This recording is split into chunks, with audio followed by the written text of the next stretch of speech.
देखिए अप्पू तलाक लेकर हम लोग शादी करेंगे। हाँ हाँ आओ सब तालियां बजाते हैं। ऐसा नहीं है कि सिर्फ वो लोग तलाक ले रहे हैं।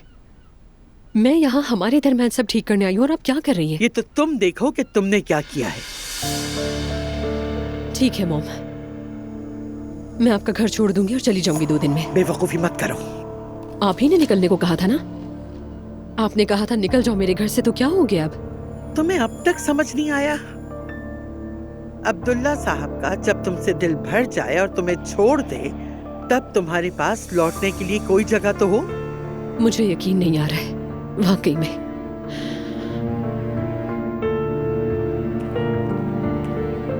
जिमल,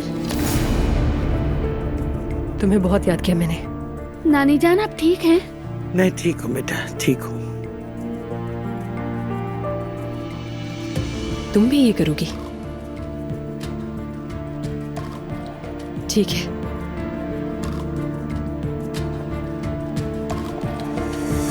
समन आज ही पहुंचा दिया जाएगा अब्दुल्ला साहब। मरियम तलाक के लिए नहीं मानेगी। ये एक मुतनाज़ा केस होगा। पहली समाअत के बाद बैठकर हम इस पर तफसील से बात करेंगे। मोहतरमा, मरियम और बच्चों का मुस्तकबिल पहले ही महफूज है। उनका जो हक होगा उन्हें ज़रूर मिलेगा। उसका मकसद मेरी जिंदगी हराम करना है। लेकिन अगर हम उन्हें राज़ी कर लें तो ये फौरन ख़त्म हो जाएगा। ये मुमकिन नहीं। फिर ये सफ़र तवील और थका देने वाला होगा अब्दुल्ला साहब। जानता हूँ। उम्मीद है ये सब किसी को नुकसान दिए बगैर खत्म हो जाएगा इंशाअल्लाह। इंशाअल्लाह। वाकई नायला जाकर खुशी हुई, बहुत अच्छा लगा। जानती हो नूर आपको अम्मी को देखना चाहिए था। इन्हें सब लोग बहुत इज्जत दे रहे थे। काश आप भी साथ होती। देखा अम्मी, अच्छा हुआ ना, आपका मूड भी अच्छा हो गया। हाँ, उन्होंने हमें बहुत सारी दुआएं दी। अल्लाह उन्हें खुश रखे इंशाअल्लाह। आमीन।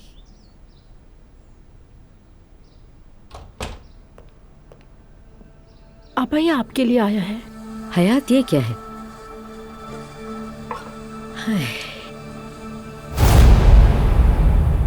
ये क्या है अम्मी? खुदा तुम्हें खारत करे। क्या है ये? उसने बेशर्मी से मुझे तलाक के कागजात भेज दिए। अफसोस, मुझे तकलीफ देने वाले जहन्नम में जाएंगे इंशाअल्लाह। आमीन। अम्मी हौसला रखें। अम्मी जान बस करें, आपका ब्लड प्रेशर बढ़ जाएगा।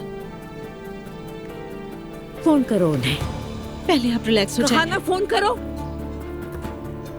अब क्या हो रहा है नीचे?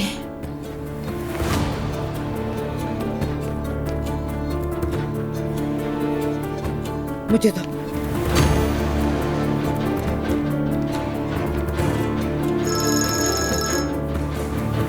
हाँ नूर बेटी कहो। नूर नहीं, मैं हूँ। तुमने बड़ी ही बेशर्मी से मेरे घर पे तलाक के कागजात भिजवा दिए हैं। खुदा तुम्हें खारत करेगा इंशाअल्लाह।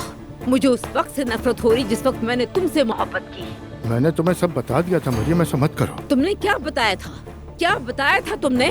मैं मर जाना पसंद करूंगी लेकिन तलाक नहीं लूंगी। सुना तुमने?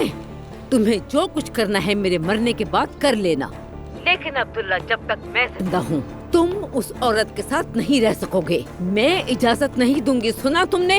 अम्मी जान रिलैक्स हो जाए। अम्मी जान अपने आप को संभालिए प्लीज। अरे 1 मिनट के लिए अकेला छोड़ दो।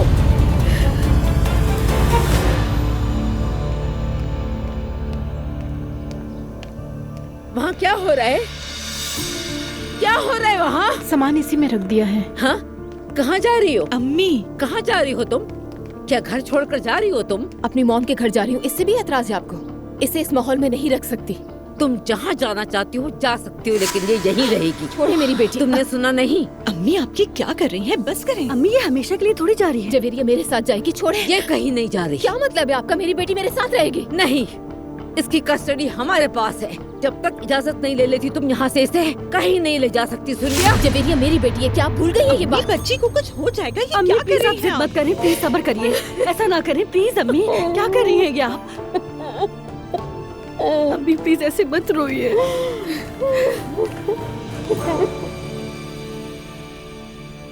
ठीक है, तुम दिल पर ना लो।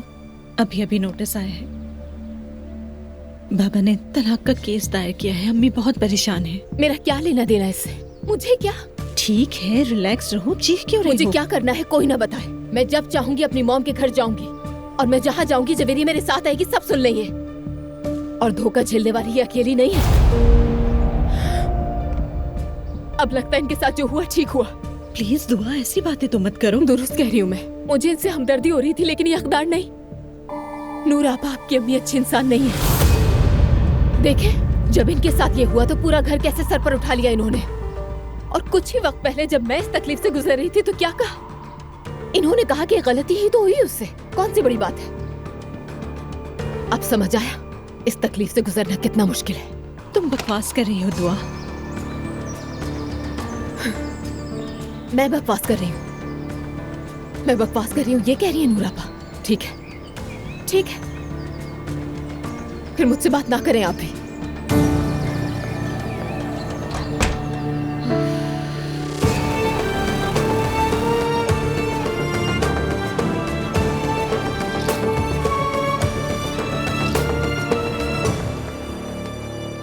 माफ करना, मैं लेट हो गया। अरे कोई बात नहीं, आप ठीक हैं? ऑफिस में कुछ प्रॉब्लम हो गई थी। क्या हुआ, कोई परेशानी है? हाँ, वो भी है। कैसी परेशानी बताइए। आज मरियम को तलाक के लिए नोटिस भिजवा दिया गया। तो वो उसे मिल गया यानी, और उसने फोन करके हंगामा किया होगा। फोन करके चीखे चिल्लाई, पागलों की तरह बिल्कुल। अब तक तो वो दबे लफ्जों में एहतजाज कर रही थी, अब असल चेहरा सामने आ रहा है उसका। वैसे क्या कह रही थी?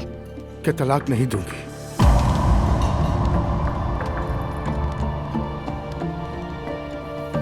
तुम फिक्र मत करो, मैं संभाल लूंगा। कैसे संभालेंगे? ये आसान नहीं है। हमें उसे भी समझना होगा। मुझे कौन समझेगा अप्पू? मेरा सारा खानदान मेरा साथ छोड़ गया, मेरी मॉम मेरी शक्ल नहीं देखना चाहती है और मैं ये सब कुछ बर्दाश्त कर रही हूँ। सब एक जैसे नहीं होते, खुद को परेशान मत करो। ये सब उसके लिए बहुत बड़ा धचका है, वक्त के साथ संभल जाएगी वो। हम उसके समझने का इंतजार करेंगे तो बर्बाद हो जाएंगे।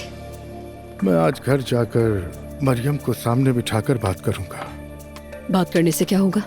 मैं उससे कहूंगा यूं चीख चिल्लाकर वक्त जाया ना करे, मैं फैसला कर चुका हूँ जो तब्दील नहीं होगा।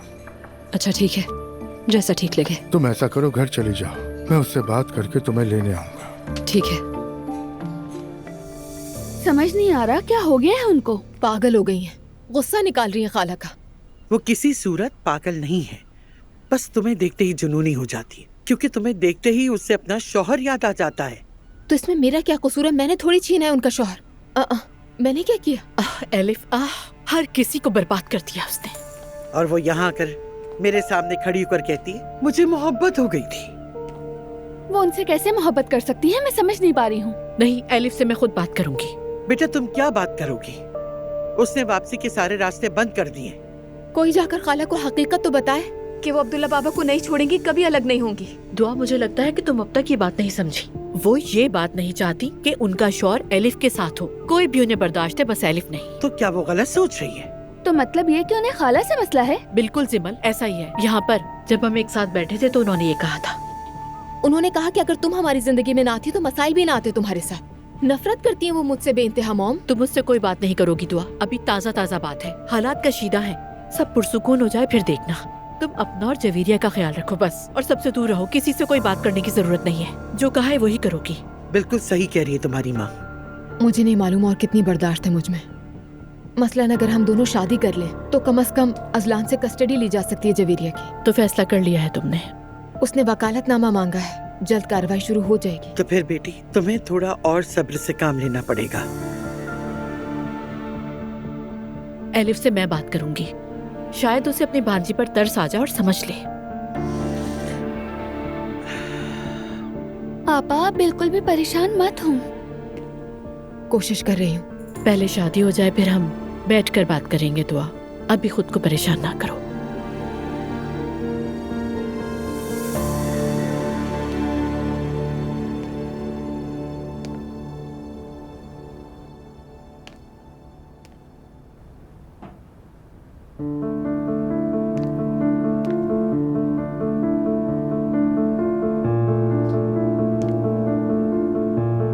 अल्लाह शिफा दे उमर, अपना ख्याल रखना। ज़ैनब।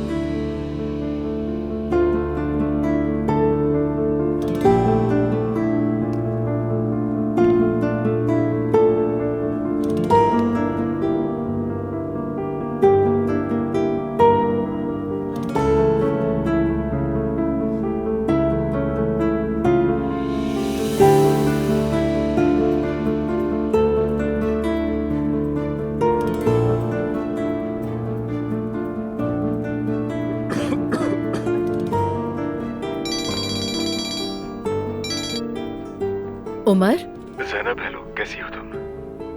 सब कुछ ठीक तो है ना? तुम मेरी फिक्र छोड़ो, ये बताओ तुम कैसे हो? मैं बेहतर हो रहा हूँ। तुम्हारे फूल मिले मुझे, बस शुक्र के लिए फोन कर दिया। अच्छा लगा। असल में सोच रही थी कि खुद आकर मिलूं, लेकिन मौजूदा हालात की वजह से जरा हिचकिचाहट का शिकार थी। हिचकिचाहट की कोई बात नहीं, मैंने भी खुद को संभालना शुरू कर दिया है।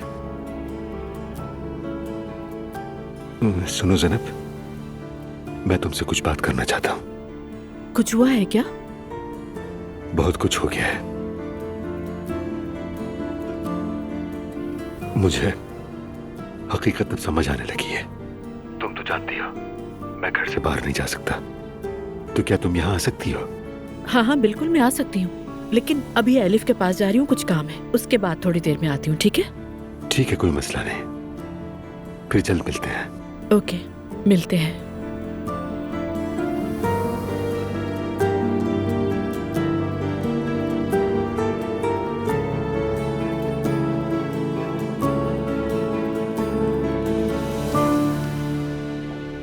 दुआ, तुम चल रही हो नीचे? नहीं अजलान, मेरा नीचे कोई काम नहीं, मैं नहीं जाना चाहती। तुम्हारी अम्मी ऐसे पेश आती हैं जैसे मैंने गुनाह किया है। अरे नहीं दुआ, तुम ऐसा क्यों सोच रही हो? देखो, बात हुई थी मेरी अम्मी से, शर्मिंदा है वो। तुम्हें जो कुछ भी उन्होंने कहा उस पर पछतावा है उन्हें। झूठ मत बोलो अजलान, तुम्हारी अम्मी को अफसोस हो भी रहा होगा तो अपनी गलती नहीं मानेंगे। हाँ सही कहा तुमने, मगर देखो पता है क्या, थोड़ी सी बातें अम्मी की बर्दाश्त कर लो तुम। क्या कुछ झेल रही हैं वो। अब अगर तुम नीचे नहीं आओगी ना तो एक और मसला बन जाएगा। अच्छा ठीक है, आती हूँ मैं नीचे, लेकिन अगर किसी ने मुझसे कुछ कहा तो ये याद रखना मैं खामोश नहीं रहूंगी, जवाब दूंगी। ठीक है। दुआ हमारे पास आने लगी तो उसने कहा जवेरिया को नहीं ले जा सकती। ये तो घटिया हरकत है। एलिफ, तुमने उसे पागल कर दिया है। इतना कुछ करने के बाद अब अंगूठी पहन के बैठ गई हो। ओह प्लीज जैनब, अब तुम मुझे लेक्चर मत देना, ठीक है ना? मैं तंग आ गई हूँ। अरे हर चीज पहले ही बर्बाद हो चुकी है, नजर नहीं आ रहा तुम्हें? क्या हो गया है तुम्हें जैनब? ये सिर्फ एक अंगूठी ही तो है। जिस चीज से तुम तंग आ गई हो वो मेरी बेटी के लिए निहायत अहम मसला है। मेरी बेटी उन्हीं लोगों के साथ उस घर में रहती है और वो कितना बर्दाश्त करेगी, न जाने उसे क्या क्या सहना पड़ेगा। अगर मैं अप्पू से अलग भी हो जाऊं तब भी वो मरियम दुआ के साथ ऐसे ही करेगी। खुदा के लिए कैसी मंतक है जैनब? मैं मरते दम तक दुआ की खाला रहूंगी, ठीक है? ये हकीकत नहीं बदल सकती। अप्पू वैसे भी मरियम से बात करने गया है। क्या तुम वाकई समझती हो कि वो औरत अपने शौहर को तलाक दे देगी? देखो, तुम्हारे इर्द गिर्द कौन बचा है? कोई भी तो नहीं है, सब मरियम साहिबा के साथ हैं। फिलहाल के लिए, लेकिन एक दिन सबका गुस्सा खत्म हो जाएगा। और हम दुनिया में कोई पहले थोड़ी हैं जो ये कर रहे हैं। एलिफ, ये तलाक नॉर्मल हालात की बिल्कुल नहीं है। आंखें खोलो प्लीज, नुकसान तुम्हें ही होगा। वो औरत नॉर्मल नहीं है, कुछ भी कर सकती है तुम्हारे साथ। ठीक है, हर कोई अगर उस औरत के साथ है तो मेरे साथ अप्पू है। हद है एलिफ, मैंने वक्त जाया किया अपना। याद रखो, नुकसान सिर्फ तुम्हारा ही होगा।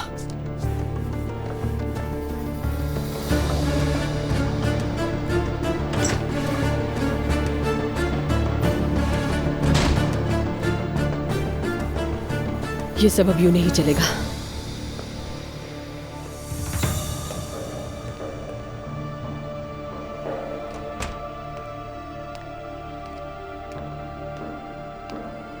सबको शाम बखैर। बाबा,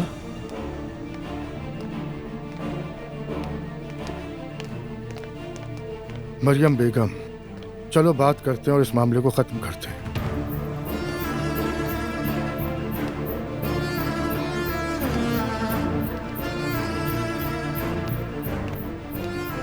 जिसे तुम खत्म करना चाहते हो ना अब्दुल्ला, वो हमारी जिंदगी है। बाबा आप ऐसा कैसे कर सकते हैं? अम्मी कितनी परेशान है, आपको पता भी है। बाबा अभी भी वक्त है, फैसला बदल दीजिए। आप पहले ही मुकदमा दायर कर चुके हैं। अजलान ने भी किया, लेकिन वो तलाक नहीं चाहता था।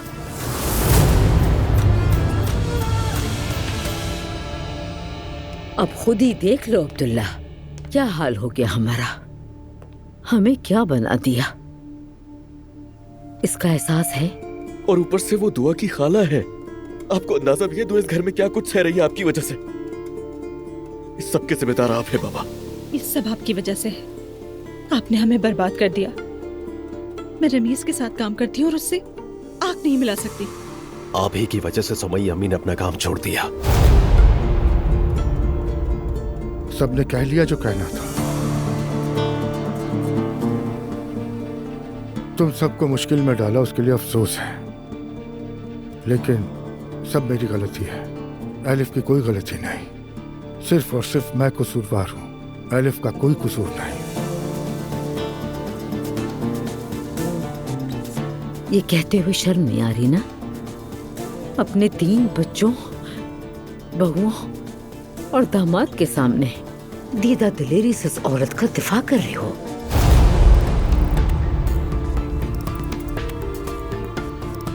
मैंने तुम सबको सुन लिया, अब तुम सिर्फ मेरी सुनोगे।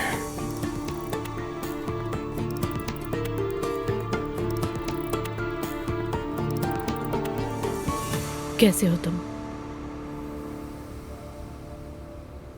ठीक हूं मैं, अब पहले से बेहतर हूं। तुम्हें मैं देखने आई थी हॉस्पिटल में उमर। जाहिर है उस वक्त नहीं पूछ सकती थी कि ये सब कैसे हुआ। क्या तुम्हें पहले कुछ महसूस नहीं हुआ था?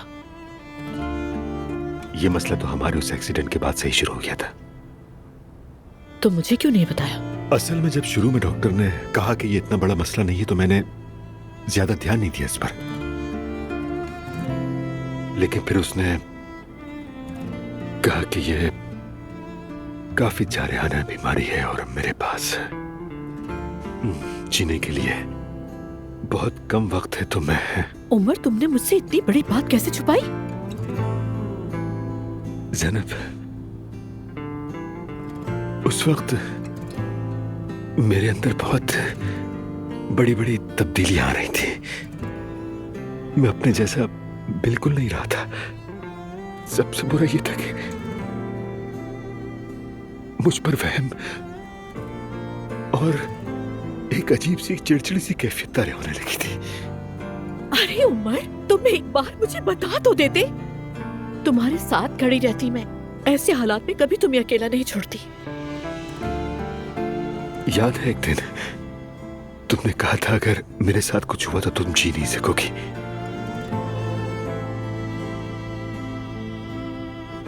वो मेरे लिए बहुत अहम मोड़ था। और फिर जब मेरी ये बीमारी तेजी से बढ़ने लगी तो मैंने सोचा पता नहीं मैं शायद बिस्तर से लग जाऊं और तुम्हें सारी जिंदगी मेरी देखभाल करनी पड़ेगी। मैं ये नहीं चाहता था कि तुम्हें मुझ पर तरस आए ज़ैनब और तुम्हारी भी जिंदगी मुश्किल हो जाए। तो इसीलिए क्या उमर? मैंने तुमसे झूठ बोला।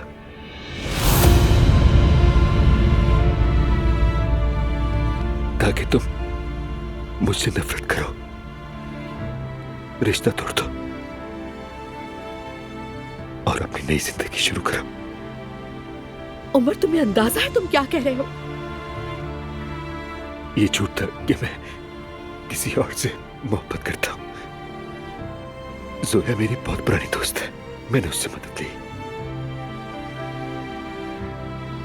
सिर्फ इसलिए कि तुम्हारी जिंदगी बर्बाद ना हो।